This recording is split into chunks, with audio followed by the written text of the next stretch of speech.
یہ ہے ہمدردی مسلم، دوسروں کا خیال رکھنا.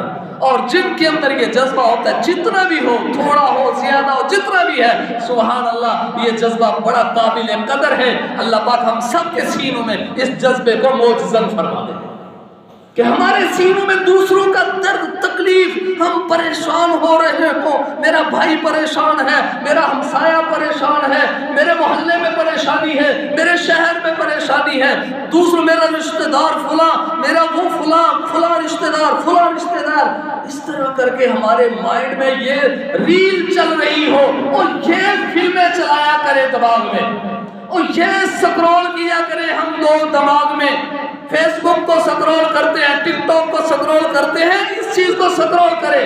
میرے خاندان میں کون بھوکا ہے، کون غریب ہے، کون مسکین ہے، کون محتاج ہے. اللہ کے بندو، ہم مسلمانوں کو اللہ نے جو دین دیا ہے وہ دین دیا ہی اس طرح ہے کہ اللہ نے ہمیں دوسروں کی ہمدردی کے لیے حکمن جو ہے وہ ارشاد فرمایا ہے کہ اپنے دوسرے بھائی کا خیال رکھو گے تو تب مومن بنو گے.